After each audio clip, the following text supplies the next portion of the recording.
Star online astro TV உன்னை சுற்றி நடக்கும் சம்பவங்களை உற்றுப்பார். நீ யார் என்று உனக்கு தெரியும்.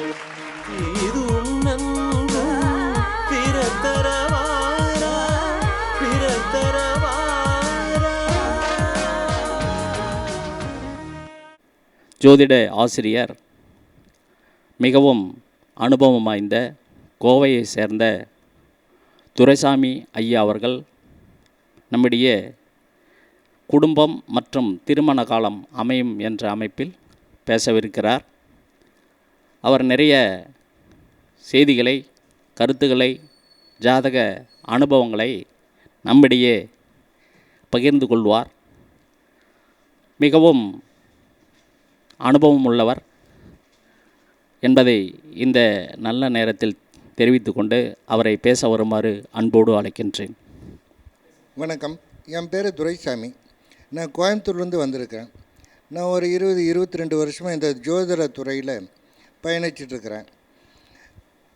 அதாவது பயணிச்சிருந்தாலும் என்னைய வெளி உலகத்துக்கு காட்டி கொடுத்தது இந்த வேலு சிவா அவர்கள் காலத்தை நான் உலகம் முழுவதும் பலருக்கு அறியப்படக்கூடியவராக இருந்தேன். அதுக்கு காரணமான வேலு சிவா அவர்களுக்கு நன்றியை தெரிவித்துக் கொள்கிறேன்.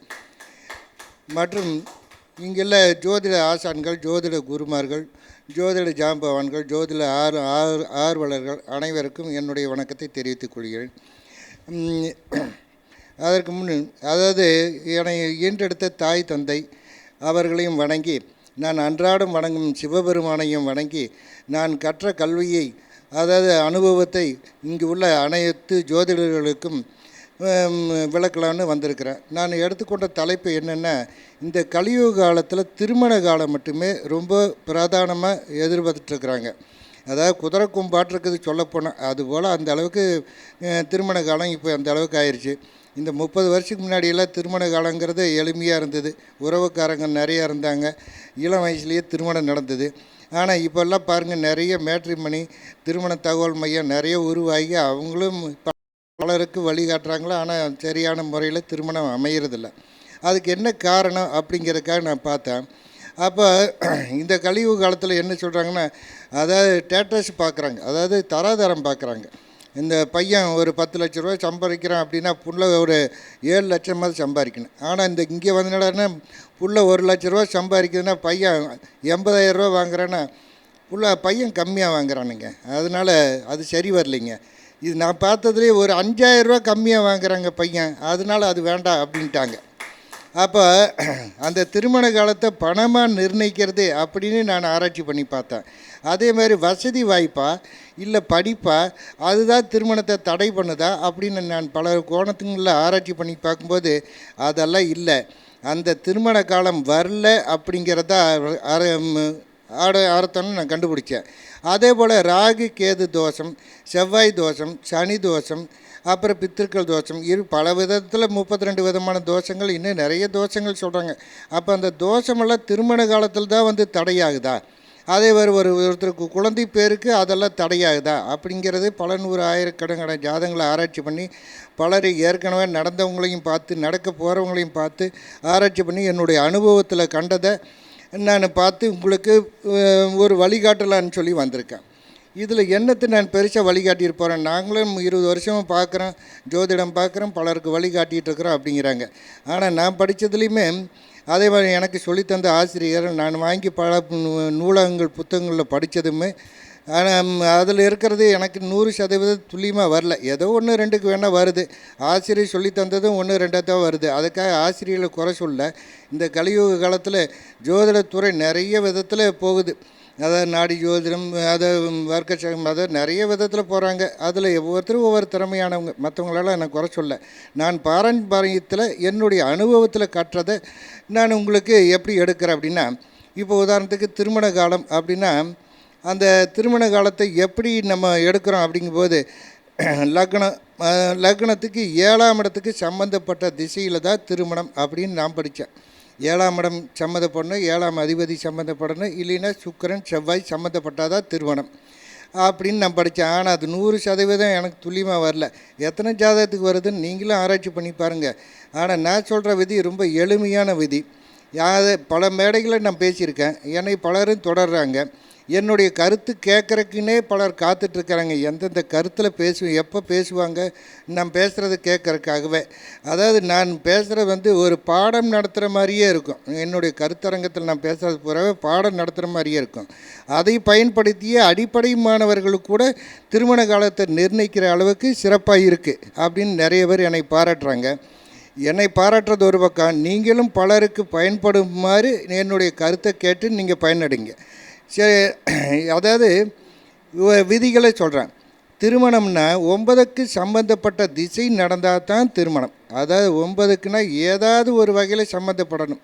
10 விதிகள் வச்சுருக்கிறேன். அது என்கிட்ட படிக்கிற மாணவர்களுக்கு நான் 10 விதிகளை சொல்லி தந்துடுறேன். ஆனால் அதில் ஒரு விதி சம்மந்தப்படலையும் கூட திருமணம் இல்லை. இதில் விதி விலக்குன்னு சொல்லி சமாளிக்கிற வேலையெல்லாம் நம்மக்கிட்ட இல்லை. அதாவது சம்மந்தப்பட்டால் திருமணம், சம்மந்தப்படலைன்னா திருமணம் இல்லை.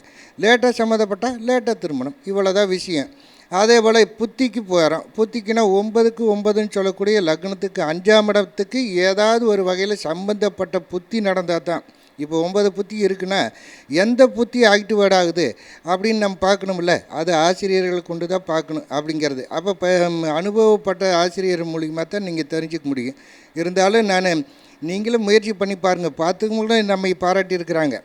அதுக்கடுத்தது அந்தரத்துக்குன்னு நம்ம போய்க்கலாம். அந்தரம்னு சொல்லக்கூடியது 5க்கு 9ன்னு சொல்லக்கூடிய லக்னத்துக்கு சம்மந்தப்பட்ட அந்தரம் நடக்கும்போது, அதான் அந்த திசை புத்தி அந்தரம் சம்மந்தப்படும் போது தான் அவங்களுக்கு திருமணம் அப்படின்னு நான் பார்த்தேன். அதே போல் இந்த பிரிவு அப்படின்னு சொல்லி ஒருத்தருக்கு திருமணம்னா இளமையில் நடக்குது, ஒருத்தருக்கு லேட்டாக திருமணம் நடக்குது, ஒருத்தருக்கு திருமணமே இல்லாமல் போயிடுது. சரி, அப்படியே திருமணம் நடந்தாலும் அந்த திருமணம் நிலச்சி நிற்குமா நிற்காதா? இதுக்கு பல கோணங்களில் எனக்கு பாடங்கள் சொல்லி தந்தாங்க. நானும் பல நூல்கள் படித்து பார்த்தேன். அது சரி வரல. ஆனால் எளிமையாக நான் கண்டுபிடிச்சேன். அதை உங்களுக்காக சொல்ல வரேன். அதாவது 4, 7, 8, 10, 12 ஒரு கிரகம் அமர்ந்து திசை நடந்தால், இல்லை அந்த கிரகம் அந்த 4, 7, 8, 10, 12 கூடிய கிரகம் எங்கே அமர்ந்து திசை நடக்கும்போதும் அந்த திசை நடக்கும்போது திருமணம் நடந்தால் அது பிரிவு ஜாதகம். இதில் ஒரு ஜோதிடர் சொல்வார், இந்த திசை இந்த புத்தியில் திருமணம் நடந்திருக்கக்கூடாதுங்க. அதை நிர்ணயிக்கிறது நம்ம கிடையாது. அதை கிரகங்கள் பிரபஞ்சம்தான் அந்த நிகழ்ச்சியை நடத்தி கொடுக்கணும் அப்படிங்கிற விதி, நல்லதோ கெட்டதோ. ஆனால் நம்ம அதை முடிவு எடுக்கிற மாதிரி அப்படி பார்த்தா பல கோடி ரூபா வச்சுருக்கிறவங்களுக்கு திருமணமே இல்லை. ஒன்றுமே இல்லாதவனுக்கெல்லாம் திருமணம் நடக்குது. அப்போ யார் அதை நிர்ணயிக்கிறாங்க? கிரகங்கள் தான், கர்ம வினைப்படி தான் அவங்களுக்கு செயல்படுது அப்படிங்கிறத உணர மாட்டேங்கிறாங்க சிலர். சரி, அது இப்போ உதாரணத்துக்கு ஒரு ஜாதகத்தை சொல்கிறேன். அதாவது ஒரு ஆண் ஜாதகம். இவருக்கு 21 வயசு 5 மாதத்துலேயே திருமணம் நடந்தது. அது இளம் வயசுலேயே இவருக்கு திருமணம் நடக்குது. அப்போ இளம் வயசில் இவருக்கு திருமணம் நடக்கிறதுக்கு என்ன அப்படின்னு நம்ம ஆராய்ச்சி பண்ணி பார்த்தோம். அது என்கிட்ட வந்த கிளைண்ட்டுகளை வச்சு தான் நானே ஜாதகத்தை பார்க்குறேன். அதாவது அவங்க அப்பா அம்மா வந்தாங்க, இந்த பையன் படிக்கவே மாட்டேங்கிறாங்க, ஏதாவது வேலைக்காவது அனுப்பலைன்னா வேலைக்கும் போக மாட்டேங்கிறான், இந்த பையன் ஜாதகம் எப்படி இருக்குது பாருங்கள் அப்படின்னு அந்த பையனோட ஜாதகத்தை என்கிட்ட கொடுத்தாங்க. அந்த ஜாதக கட்டத்தை பார்த்தேன். அவன் பிறந்த தேதி சொல்கிறேன், நோட் பண்ணிக்கோங்க. நீங்களும் ஜாதக கட்டம் போட்டுங்க, அப்போ தான் உங்களுக்கும் புரியும். அவன் பிறந்தது 5ஆம் தேதி 9ஆவது மாதம் 2000 பிறந்திருக்காங்க. 5 மணி 23 நிமிடம் காலையில் அந்த பையன் பிறந்திருக்கான். அந்த பையன் ஜாதக கட்டத்தை சொல்கிறேன், எழுதிக்கிங்க. அதாவது சிம்மத்தில் சூரியன், கன்னியில் புதன் சுக்கிரன், விருச்சகத்தில் சந்திரன், தனுசில் கேது, ரிஷபத்தில் குரு சனி, மிதுனத்தில் ராகு, கடகத்தில் செவ்வாய். அதாவது நவாம்சத்தையும் சொல்கிறேன், அதையும் எழுதிக்கிங்க. லக்னம் கேது சாரம் வாங்கியிருக்கு, சூரியன் சுக்கிரன் சாரம் வாங்கியிருக்கு, சந்திரன் சனி சாரம் வாங்கியிருக்கு, செவ்வாய் புதன் சாரம், புதன் சூரியன் சாரம், குரு சந்திரன் சாரம், சுக்கிரன் சந்திரன் சாரம், சனி சூரியன் சாரம், ராகு குரு சாரம். இப்போ இதை வச்சு நம்ம எப்படி பலன் நடக்கு? இந்த பையன் சப்தமி திதியில் பிறந்திருக்கான். அதே மாதிரி பிறக்கும்போது சனி திசை 7 வருஷம் 10 மாதம் 16 நாள். இப்போ இந்த ஜாதகத்தில் என்ன ஒரு விசேஷம் அப்படின்னா, இந்த பையனுக்கு செவ்வாயின்னு சொல்லக்கூடியது 4 கூடைய செவ்வாய் போய் 12ல் நீச்சமாயிடுச்சு. 12 கூடையவன் போய் 4ல் உட்காந்துருச்சு. 7ஆம் அதிபதி அப்படின்னு சொல்லக்கூடிய சனி பகவான் போய் 10ல் கர்மஸ்தானத்தில் குரு கூட சேர்ந்துருச்சு. அப்போ பித்திருக்கள் தோஷம், முன்னோர்கள் தோஷம், குரு சனி சேர்ந்தா. இந்த பையனுக்கு 12ல் செவ்வாய், சுக்கிரன் வந்து 2ல் கன்னியில் நீச்சமாயிடுச்சு. அப்போ இந்த பையனுக்கு திருமணம் நடக்குமா? சுக்கிரனும் கெட்டு போச்சு, செவ்வாயும் கெட்டு போச்சு. திருமணம் நடக்கிறது கொஞ்சம் சிரமம் அப்படின்னு தான் சொல்லுவாங்க. ஆனால் இந்த பையனோட ஜாதகத்தை அப்பா அம்மா கொடுத்ததுமே நான் பார்த்ததுமே சொன்னேன், இந்த பையனுக்கு முதல்ல கல்யாணத்தை பண்ணி வைங்க, அப்புறமா வேலை பார்க்கலாம், இந்த பையன் படிக்க மாட்டான் அப்படின்னா. ஏங்க சின்ன பையனுக்கு போய் கல்யாணத்தை பண்ணி வைக்க சொல்கிறீங்க? நீங்கள் பண்ணலைன்னா பரவாயில்ல, அந்த பையனை பண்ணிக்குவான் விடுங்க அப்படின்னு. அப்போ அது எப்படிங்க? அது வயசு கம்மியாக இருக்குது, அவன் 22 கூட ஆகலை, 21 30 தாண்டி இருக்குது, நீங்களும் இப்படி சொல்கிறீங்க அப்படி. நடக்கும் போங்க அப்படின்னா. ஆனால் அந்த பையன் காதல் திருமணம் தான் பண்ணான். இப்போ காதல் திருமணம் நான் பேசுகிற கருத்தரங்கத்தின் பூராமே உங்களுக்கு பாடம் எடுக்கிற மாதிரியே இருக்கும். அதாவது நல்லா ஊர்ந்து கவனித்து பார்த்து நீங்களே நோட் பண்ணிட்டீங்கன்னா நீங்களே எளிமையாக சொல்லிடலாம். இப்போ காதல் திருமணம்னா 5 7 சம்மந்தப்பட்டால் தான் காதல் திருமணம். இது நானும் நிறைய புத்தகத்தில் படித்து நல்லாரும் சொல்லித்தராங்க. ஆனால் 5 7 மட்டும் சம்மந்தப்பட்டால் பத்தாதுங்க, சனியும் சம்மந்தப்படணும். சனினா ஒரு மாற்று இனத்தை சேர்ந்தது தானே, அப்போ சனி சம்மந்தப்படணும். இப்போ இந்த பையனுக்கு லக்னத்துக்கு 5 கூடிய குரு, 7 கூடிய சனி பகவான் 10ல் சேர்ந்துருக்கு. அப்போ சனியும் கூட இருக்குது. காதல் திருமணம். இந்த பையனுக்கு காதல் திருமணம்னா அப்போ வரப்போகிற பெண்ணுக்கும் காதல் திருமணம் இருக்கணும் இல்லையா? அதை எப்படி பார்க்குறது? இதே ஜாதகத்தை வச்சு இந்த பையனோட 7ஆம் இடம் வரப்போகிற மனைவி, அதை லக்னமாக வச்சுங்க. அதுக்கு 5 கூடிய புதன், 7 கூடிய சூரியன். அந்த புதன் பாருங்கள் சூரியன் சாரம் வாங்கியிருக்கு. அந்த புதன் சூரியன் சாரம் வாங்கியிருக்கு. அப்போ அதுலேயும் 5 7 சம்மந்தப்பட்டுருச்சா? அப்போ இவங்களுக்கு காதல் திருமணம் அப்படின்னு நம்ம சொல்லாமல. அப்படி காதல் திருமணம் சரி. இதுக்கு முன்னாடி நான் நிறைய மேடையில் பேசியிருந்தேன். அந்த வரப்போகிற கணவன் இல்லை மனைவிக்கு உடன் பிறந்தவர் எத்தனை, ஜாதகருடன் பிறந்த எத்தனை பேர் அப்படின்னு நான் நிறைய மேடையில் பேசினேன். ஆனால் அந்த உடன்பிறப்புகளை எப்படி எடுக்கிறது அப்படிங்கிறது நேரடி வகுப்பில் தான் புரிய வைக்க முடியும். இருந்தாலும் ஓரளவுக்கு சொல்கிறேன். இந்த ஜாதகரோட பிறந்தவங்க எத்தனை பேர் அப்படின்னு பார்த்தா, லக்னத்தில் சூரியன் இருந்தால் 80% மூத்த பையன் அவனைத்தான் இருப்பான். அதாவது அந்த பாகை மூலிமா பார்க்கும்போது அது பின்னாடின்னு பார்த்துக்கலாம். இருந்தாலும் எடுத்ததுமே நீங்கள் சொல்லுங்கள், லக்னத்தில் சூரியன் தான் நீ மூத்தவரானு கேளுங்க. ஆமாம்பாங்க. சரி, அதுக்கு இந்த பையனுக்கு மூத்தவர் இருக்குதான்னு பார்ப்போம். மூத்தவர்னு சொல்லக்கூடிய 11ஆம் அதிபதி 11ல் ராகு இருக்குது. 11ஆம் அதிபதி புதன் போய் 2ல் இருந்தாலுமே அது அந்த சூரியன் சாரம் வாங்கினதுனால அந்த பையனுக்கு மூத்தவர்கள் இல்லை. இந்த பையன்தான் மூத்தவர். சரி, இளையவர் இருக்கிறாரான்னு பாருங்கள். இளையவர்னா சுக்கிரன் போய் நீசமாயிடுச்சு. அப்போ இளையவர் இல்லை அப்படின்னு தானே சொல்லிடுவாங்க. எல்லாருமே அப்படி தான் சொன்னாங்க. நானும் ஆராய்ச்சி பண்ணி பார்த்தேன். அப்போ அந்த இளையவன் சொல்லக்கூடிய சுக்கிரன் லக்னத்துக்கு மறையில், லக்னாதிபதிக்கு மறையில். அந்த சுக்கிரன் சந்திரன் சாரம் பெற்று சந்திரனும் நல்ல இடத்துல தான், அதாவது 3க்கு 2ல் தான் உட்காண்டிருக்கு. அதனால் இளையவர் இருக்குது. அப்போ இந்த பையன் கூட பிறந்தவங்க 2 பேர் தான். சரி, வரப்போகிற மனைவி கூட எத்தனை பேர் பிறந்தவங்க? ஏன்னா நான் இப்படி தான் நிறைய ஜாதகம், டெய்லி நிறைய ஜாதகம் பார்க்குறேன்னா, வரப்போகிற கணவர் கூட பிறந்தவங்க இத்தனை பேர் இருப்பாங்க, மனைவி கூட பிறந்தவங்க இத்தனை பேர் இருப்பாங்க அப்படின்னு நான் சொல்லுவேன். அதனால தான் உங்களுக்கும் எப்படி சொல்கிறதுன்னு சொல்கிறேன். 7ஆம் இடத்துல லக்னமாக வச்சுங்க கும்பத்தை. அதுக்கு 11ஆம் இடத்துல கேது இருக்கிறதுனால மூத்தவர்கள் இல்லை அப்படின்னு சொல்லாதீங்க வரப்போகிற மனைவிக்கு. அந்த ஏன்னா அந்த குரு அது எங்கே இருக்குது? அதாவது லக்னத்துக்கு 4ஆம் இடத்துல இருக்குது. அந்த குருவோட எத்தனை பேர் இருக்காங்க? சனி இருக்குது.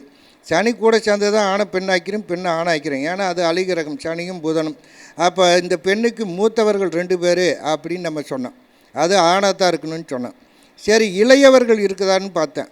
அந்த கும்பத்துக்கு 3 கூடிய செவ்வாய் அந்த கும்பத்துக்கு 6ல் போய் மறைஞ்சிருச்சு. அது நீசம். அப்போ இளையவர்கள் இல்லை அப்படின்னு சொன்னேன். அப்போ இந்த ஜாதகரோட சேர்த்து மொத்தம் 3 பேர். வரப்போகிற மனைவிக்கு உடன் பிறந்தவங்க 2 அண்ணனுங்க அப்படின்னு சொன்னேன். அப்புறம் அதையே அவங்க அப்பா அம்மாலாம் கேட்டுட்டு போய் அந்த பையன்கிட்ட விசாரிக்கும்போது அது நீங்கள் சொன்ன மாதிரி தான் இருக்குது அப்படின்னு சொன்னாங்க. சரி, அதே போல் படிப்பு அப்படின்னு எடுத்துட்டோம்னா இந்த பையனுக்கு என்ன படிச்சிருக்கான்னு பார்க்குறேன். 4ஆம் இடம் தான், அதை உயர்நிலை +2 வரைக்கும் அப்படின்னு எடுத்துக்கிறேன். 4ஆம் அதிபதி போய் நீசமாயிடுச்சு. அப்போ இந்த பையன் ஒரு +2 படிக்கலை. ஏன் 10த்தே படிக்கலை? 10த்துன்னா 3ஆம் இடம் 3ஆம் அதிபதி சுக்கிரன் அங்கே நீசமாயிடுச்சு. அப்போ இந்த பையன் 10th கூட தாண்டலை. அப்புறம் எங்கே போய் இப்போ +2 நம்ம காலேஜ் வரைக்கும் போகிறது? சரி, அப்போ வரப்போகிற பெண்ணு படிச்சிருக்கான்னு பார்க்கணும் இல்லையா? அப்போ கும்பத்தை லக்னமாக வச்சுங்க. அதுக்கு 4, 5 சம்மந்தப்பட்டால் தான் உயர்நிலை கல்வி. இப்போ 4 கூடிய சுக்கிரனும் 5 கூடிய புதனும் சேர்ந்து அந்த பெண்ணுக்கு 8ஆம் இடத்துல, அதாவது கண்ணியில் இருக்குது. அந்த பெண்ணு வந்து 2 டிகிரி படிச்சிருக்கு. ஆனால் சுக்கிரன் நீசமாக இருந்தனால 1 டிகிரி முடித்து 2வது டிகிரி போகும்போது அது காதல் பண்ணி போயிடுச்சு. அப்போ இங்கே திருமணங்கிறது வசதி வாய்ப்பையோ படிப்பை வச்சு அங்கே திருமணம் நடக்கலை. இந்த பையன் படிக்கவே இல்லை, 10th கூட படிக்கலை. அந்த புள்ள 2 டிகிரி படிச்சிருக்கு. 2 டிகிரி படித்த பிள்ளைக்கு கல்யாணம் ஆகுதில்ல. சரி, இந்த பையனுக்கு சொந்த வீடு இருக்கா அப்படின்னு பார்ப்போம். இந்த பையனுக்கு 4ஆம் அதிபதி 12ல் மறைஞ்சிருச்சு. ஆனால் 12ஆம் அதிபதி 4லேயே இருக்குது. அது நீசம்.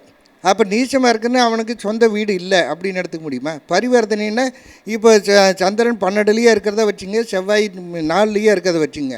அப்போ அந்த பையனுக்கு சொந்த வீடு இருக்குமில்ல. அதே போல் இந்த 4ஆம் இடத்தை பற்றி பேசும்போது 4ஆம் இடத்துல வாஸ்து தோஷம் இருக்குது அப்படின்னு சொல்லுவாங்க. நம்ம ஜாதகத்தை பார்த்தே வாஸ்து தோஷம் சொல்லுவோம். அது எப்படின்னா, 4ஆம் இடத்துல ஒரு நீச்ச கிரகம் இருந்தாலும் 4ஆம் அதிபதி நீசமானாலும் அந்த வீட்டில் ஏதோ வாஸ்து தோஷம் இருக்குது அப்படின்னு அர்த்தம். அப்போ 4ஆம் இடத்துல சந்திரன் இருக்குன்னா சந்திரன் எந்த திசையை குறிக்கும்? கிழக்கு திசையை குறிக்கும். அப்போ கிழக்கு ஏதோ வாஸ்து தோஷம் உண்டு. அதே போல் 4ஆம் அதிபதி நீசமாயிடுச்சு. அந்த 4ஆம் அதிபதி செவ்வாய்னா எந்த திசையை குறிக்கும்? தெற்கு திசையை குறிக்கும். அப்போ தெற்கு திசையிலையும் ஒரு வாஸ்து தோஷம் இருக்குது அப்படின்னு நம்ம சொன்னோம். அப்போ அவங்க என்ன சொன்னாங்க? ஆமாங்க, அதாவது கிழக்கு வடகிழக்கு மூலையில் தான் நாங்கள் செப்டி டேங்கு டாய்லெட் பாத்ரூம் கட்டியிருக்கேன் அப்படின்னு சொன்னாங்க.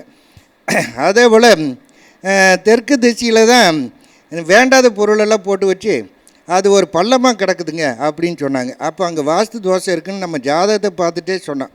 சரி, இந்த ஜாதகருக்கு திருமண காலத்துக்கு வருவான். இந்த ஜாதகருக்கு வந்து 21 வயசு 5 மாதத்தில் திருமணம் நடந்தது. அந்த திருமணம் நடக்கும்போது என்ன தேதியில் எனக்கு ஞாபகம் இல்லை, ஆனால் மாதம் வேண்டாம் ஞாபகம் வருது.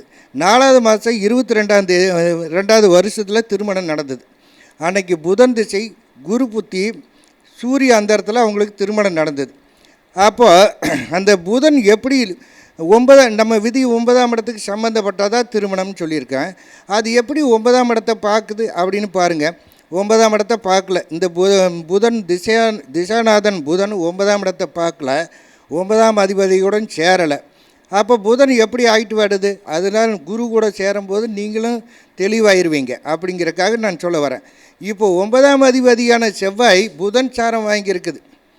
அப்போ 9ஆம் இடம் சம்மந்தப்பட்டுருச்சா? அதனால் புதன் திசையில் திருமணத்தை கொடுத்தது. அதுக்கு அடுத்தது 5ஆம் இடத்துக்கு எடுத்துக்கிறோம். 5ஆம் அதிபதி குரு புத்தியில் திருமணத்தை கொடுத்தது. அதே போல் லக்னத்திலேயே சூரிய அந்தரத்தில் திருமணத்தை கொடுத்தது. இப்போ திருமண காலத்தை நம்ம சொல்லிட்டோம். குழந்தை பேருக்கு அடுத்ததுக்கு வரேன். இப்போ குழந்தை பேருன்னா நான் படித்ததுலையோ நீங்கள் படித்ததையோ இல்லை ஆசிரியர் சொல்லி தந்ததோ 5ஆம் இடம் 5ஆம் அதிபதி குரு இது சம்மந்தப்பட்டதாக குழந்தை. ஆனால் நான் பல 100 ஜாதகங்களை ஆராய்ச்சி பண்ணி பார்த்தேன், ஏதோ 1 2க்கு வந்தது இல்லைங்களே. இப்போ இந்த ஜாதகத்தில் பாருங்கள், லக்னத்துக்கு 5ஆம் அதிபதி கர்மஸ்தானத்துக்கு போய் சனி கூட சேர்ந்துருச்சு. அப்போ பித்திருக்கள் தோஷம், அங்கே முன்னோர்கள் தோஷம். அப்போ குழந்தை பேர் இவருக்கு தாமதமாகும் அப்படின்னு சொல்லுவாங்க. அதே போல் 5ல் கேது இருக்குது. கேது இருக்கனால குழந்தை தடை அப்படின்னு சொல்லுவாங்க. அது நான் அப்படி தான் படிச்சுட்டு வந்தேன். ஆனால் நான் ஆராய்ச்சி பண்ணி பார்க்கும்போது லக்னத்துக்கு சம்பந்தப்பட்ட திசை நடந்தால் தான் குழந்தை பேர். ஆனால் இவருக்கு திருமணமாகி 7 மாதத்துலேயே குழந்தைங்க. அது எப்படி 7 மாதம்? அதான் கல்யாணத்துக்கு முன்னாடியே அவங்க காதல் பண்ணாங்கள்ல, அதில் 3 மாதம் போயிருக்கோம். அப்போ 7 மாதத்துலேயே குழந்தை. அது எப்படி புதன் திசையில் இவருக்கு குழந்தை? புதன் எப்படி லக்னத்துக்கு சம்மந்தப்படுது? 5க்கு சம்மந்தப்படலை, 5ஆம் அதிபதிக்கெல்லாம் சம்மந்தப்படலை. ஆனால் லக்னாதிபதியான சூரியன் சாரத்தில் புதன், அதனால் புதன் திசையில் குழந்தை பேர். அதே போல் 5, 9 சம்மந்தப்படணும். அது புதன் திசை, சனி புத்தி, சனி அந்த இடத்துலையும் இவருக்கு குழந்தை பேர். அதே நீங்கள் 1, 5, 9 அது விளக்கத்தை நான் நேரடியாக சொல்கிறேன். நீங்கள் நல்ல திறமை உள்ளவங்க பல முறை போட்டு நீங்கள் ஆராய்ச்சி பண்ணி பாருங்கள். அப்போ முதல் குழந்தை உண்டு. 2வது அது ஆண் குழந்தை. 2வது குழந்தைக்கு பாருங்கள், அதுவும் அதே போல் தான். அதை 9ஆம் தேதி 3வது மாதம் 2025 2வது ஒரு பெண் குழந்தை. அந்த குழந்தையும் அதே போல் புதன் திசை, சனி புத்தி, ராகு அந்த இடத்துல அந்தரம் எப்படி எடுக்கிறோன்னா அந்த ராகு 11லேருந்து 9ஆம் இடத்தை பார்க்குது. அதனால் ராகு அந்த இடத்துல 2வது குழந்தை, 2 குழந்தை இருக்குது. அப்போ ஒரு ஜாதகத்தை கொண்டு நம்ம என்னென்ன நிர்ணயிக்கலாம் அப்படின்னா திருமண காலம். அதே போல் இன்னொன்று சொல்ல வரேன், அந்த திருமணம் காதல் திருமணம் நிலைச்சி நிற்குமா நிற்காதா. அப்போ இவருக்கு 7ஆம் அதிபதியும் புதனும் ஒருத்தருக்கு கெட்டுப்போனால் முதல் தாரம் நிலைக்காது. இது ஒரே வார்த்தையில் எளிமையாக சொல்லிட்டு போகிறது. அப்போ நான் பல 1000 ஜாதகங்களை ஆராய்ச்சி பண்ணி பார்த்தா நீங்கள் ஒரு 4-5 ஜாதகமாவது இப்போ ஆராய்ச்சி பண்ணி பாருங்கள், எளிமையாக சொல்லிடலாம். இவருக்கு 7ஆம் அதிபதியின் சனி பகவான் கேந்திரம் ஏறி இருக்குது, அது பலமாக தான் இருக்குது. 4-7 கேந்திரம் நல்ல இடம் தான்னு சொல்லுவாங்க. அதேமாதிரி புதன் சொல்லக்கூடிய ஆட்சி உச்சம் பெற்று 2ல் தான் இருக்குது. அதனால் இவங்களுக்கு பிரிவு இல்லை. அதே போல் பிரிவினை 7ஆம் அதிபதியும் புதனும் ஒருத்தர் கெட்டுப்போனால் முதல் தாரங்க நிலைக்காது. இது நான் நிறைய ஜாதகங்களை ஆராய்ச்சி பண்ணி பார்த்தேன், நீங்களும் ஆராய்ச்சி பண்ணி பாருங்கள். அப்போ ஒரு ஜாதகத்தை பார்த்ததுமே இது இருதார தோஷமா ஒரு தார தோஷமாங்கிறத இந்த 7ஆம் அதிபதியும் புதனையும் வச்சே நீங்கள் சொல்லிடலாம். அதை விட்டு போட்டு செவ்வாய் தோஷம் பாருங்கள், இந்த பையனுக்கு 12ல் செவ்வாய் இருந்ததுனால செவ்வாய் தோஷம், செவ்வாய் தோஷனால் இந்த பையனுக்கு திருமண தாமதத்தை கொடுத்துதா, இல்லை குழந்தை பேரை கெடுத்துதா, இல்லை அயன சைன போகத்தை தான் தடை பண்ணிச்சா, அதே போல் சுக்கிரன் நீசமானதுனால மனைவி கிடைக்காம போயிடுச்சா. அப்போ தோஷன்னு நம்ம பார்வையில் பலரை பயப்படுத்தக்கூடாது. அந்த திசை புத்தி அடிப்படையில் தான் ஒரு சம்பவம் நடக்கும் அப்படின்னு நம்ம ஊர்ஜிதப்படுத்திக்கலாம். சரி, வேறு இன்னொரு ஜாதகத்தை சொல்கிறேன். இவருக்கு 35 வயசில் தான் திருமணம் நடந்தது. 35 வயசில் திருமணம் நடக்கிறதுக்கு என்ன காரணம் அப்படின்னு ஒரு ஜாதகத்தை உங்களுக்கு கொடுக்குறேன். இதுவும் ஒரு ஆண் ஜாதகம். இவர் 27/2/1970 பிறந்தவர். 2:48 PM இவர் பிறந்தார். இப்போ இந்த ஜாதகத்தை நீங்களே, நான் டேட் ஆஃப் பர்த் டைமெல்லாம் சொல்லிட்டேன், நீங்களே ஜாதக கட்டம் உங்கள் கம்ப்யூட்டரில் போட்டு பார்த்துங்க.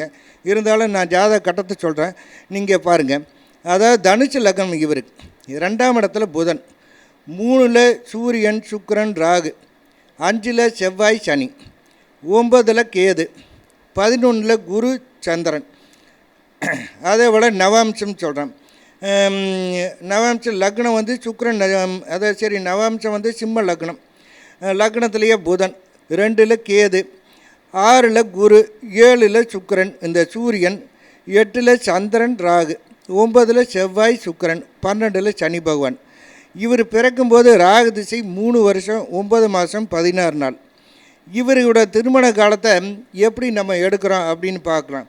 முதல்ல நான் நிறைய கிளைண்ட்டுக்கிட்ட நம்மக்கிட்ட வரவங்கக்கிட்டலாம் உடன் பிறந்த ஜாதகர்கள் கூட உடன் பிறந்தவர்கள் இத்தனை பேர் இருப்பாங்க அப்படின்னு நான் சொல்லுவேன். வரப்போகிற கணவன் கூட பிறந்தவங்க இத்தனை பேர், அப்பா கூட பிறந்தவங்க இத்தனை பேர் அப்படின்னலாம் நான் சொல்லுவேன். அம்மா கூட பிறந்தவங்க இத்தனை பேர் நல்லா சொல்லுவேன்.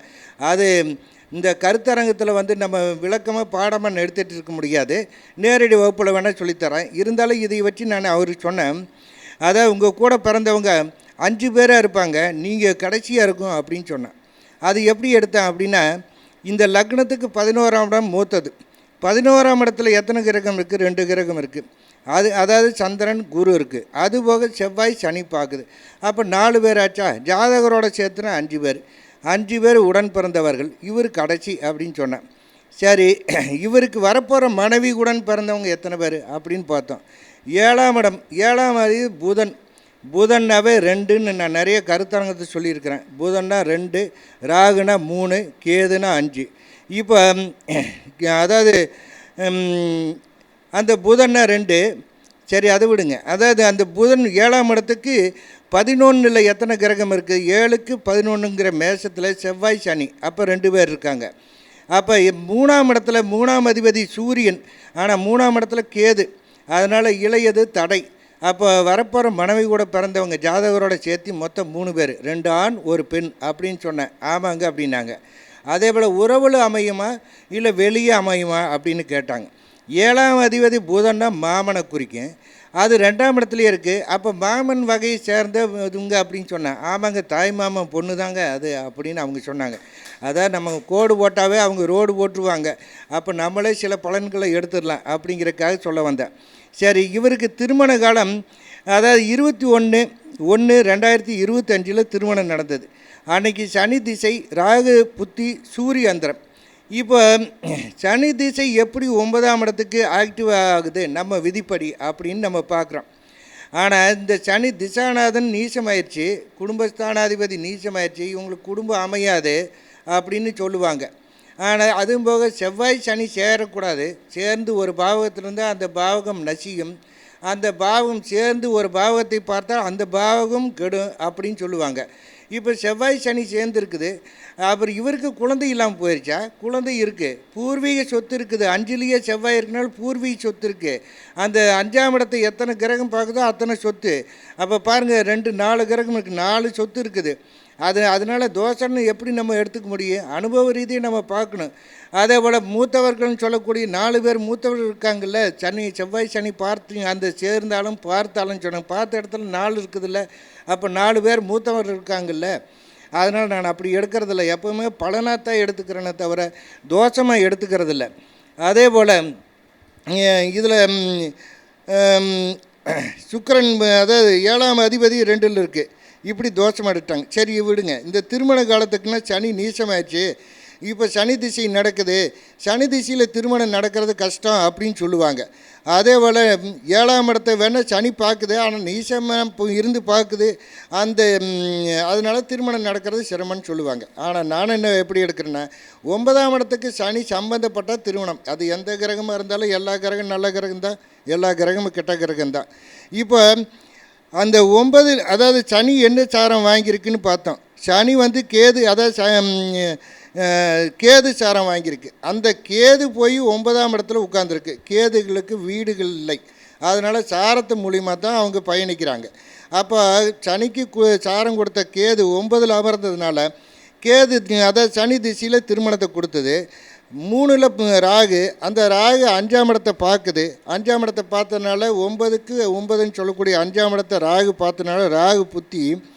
அதே போல் லக்னத்துக்கு சம்பந்தப்பட்ட சூரிய அந்தரத்தில் திருமணத்தை கொடுத்தது. அதே போல் இவங்களுக்கு குழந்தை பேர் அப்படின்னு வரும். அந்த குழந்தை பேர் என்ன, 5ஆம் இடம் குரு, இதை தானே நம்ம எடுத்தோம். ஆனால் நான் அப்படி எடுக்கலை, லக்னத்துக்கு சம்பந்தப்பட்டாதான் குழந்தை பேர். இப்போ லக்னாதிபதியான குரு திசாநாதனான சனி பகவானை பார்க்குது, அதனால் சனி திசையிலேயே இவங்களுக்கு குழந்தை பேர். அதுக்கு அடுத்து 1, 5, 9ன்னு நம்ம எடுக்கணும். 5ஆம் இடத்தையே குரு பார்க்குது, லக்னாதிபதியை குரு, அதனால் சனி திசை குரு புத்தி, குரு அந்தரத்தில் முதல் குழந்தை ஆண் குழந்தை கொடுத்தது. 2வது குழந்தை அதே போல் தான், அந்த சனியை லக்னாதிபதி குரு பார்த்ததுனால 2வது குழந்தையும் சனி திசை குரு புத்தி சுக்கிர அந்தரத்துலேயே கொடுத்தது. இப்படி ஒன்றாச்சா. அதே போல் இவங்களுக்கு பிரிவு ஏதாவது கொடுத்ததா அப்படின்னு நம்ம பார்க்கும்போது 7ஆம் அதிபதி லக்னத்துக்கு 2ல் தான் இருக்குது, கெட்டு போகல. அதே போல் புதனும் கெட்டு போகல, 2ஆம் இடத்துல தான் இருக்குது. ஆனால் 2ல் புதன் இருந்தால் நல்ல பேச்சு திறமை உள்ளவங்க அப்படின்னு அர்த்தம். 2ஆம் அதிபதி புதன் சாரம் வாங்கினாலும் பேச்சு திறமை உள்ளவங்க அப்படின்னு அர்த்தம். ஆனால் இவர் நல்லா பேசக்கூடியவர் தான். இவரும் ஒரு ஜோதிடர் தான், கோயம்புத்தூரில் ஒரு ஜோதிடராக இருக்கார். அப்படிங்கிறக்கா அந்த ஜோதிடரோட அனுமதியோடு தான் அவரோட ஜாதகத்தை போட்டு நான் விளக்கமாக கொடுத்துருக்குறேன். அதனால் இதுபோல் திருமண காலமும் என்னுடைய அனுபவத்தில் திருமண காலமும், அந்த திருமணம் இளமை திருமணமா தாமத திருமணமா, திருமணம் நடக்காமையே போகுமா, 1. 2வது குழந்தை பேர். இதையை பற்றி இப்போ நான் ஒரு 2 உதாரண ஜாதகத்தோடு உங்களுக்கு விளக்கியிருக்கிறேன். மேற்கொண்டு அது சந்தேகமோ இல்லை மேற்கொண்டு படிக்கணுன்னாலும் என்கிட்ட நிறைய பேர் படிக்கிறாங்க, நிறைய பேர் ஜாதகம் பார்க்குறாங்க. அதனால் உங்களை படிக்க வர சொல்ல, ஜாதகம் பார்க்க வர சொல்ல, ஆர்வம் இருக்கிறவங்களுக்கு தான் நான் சொல்லித்தரேன். ஏன்னா என்னுடைய நம்பர் நோட் பண்ணிக்கோங்க, 936 31 48 089. நன்றி, வணக்கம். துரைசாமி ஆசிரியர் அவர்கள் ரொம்ப சிறப்பாக பேசியிருந்தார். அவர் 2 உதாரண ஜாதகத்தை சொன்னார், ரொம்ப சிறப்பாக சொல்லியிருந்தார். அதில் எப்படி ஜாதகனுடைய கூட பிறந்தவங்க எத்தனை பேர், அதே மாதிரி திருமணம் ஆக போகிற ஆணாக இருந்ததுன்னா பெண்ணாக இருந்ததுன்னா அவங்க கூட பிறந்தவங்க எத்தனை பேர் அப்படிங்கிறதெல்லாம் சொல்லி, அந்த தசாபுத்தி எப்படி இணைஞ்சால் அந்த திருமண காலம் எப்படி இருக்கும் அப்படிங்கிறதையும் சொல்லி, அதாவது திருமணம் நடக்கும், நல்ல தசாபுத்தி வந்ததுன்னா அது நல்லபடியாக நடக்கும், தீய தசாபுத்தி வந்ததுன்னா நடக்கும். ஆனால் அவங்களுக்கு கடைசி வரைக்கும் அந்த திருமணம் இல்லற வாழ்க்கை நல்லபடியாக இருக்குமா அப்படிங்கிறத பற்றியும் ரொம்ப சிறப்பாக பேசியிருந்தார். அவர் வந்து வகுப்பும் எடுத்துக்கிட்டு இருக்காரு, ஜாதகமும் பார்த்துக்கிட்டு இருக்கிறாரு. கூடிய விரைவில் ஆன்லைன் ஆஸ்ட்ரோ டிவி மூலயமா வந்து அவரோடு இணைந்து நாங்களும் வந்து அந்த ஜோதிட வகுப்பை எடுக்கிறதாவே இருக்கோம்.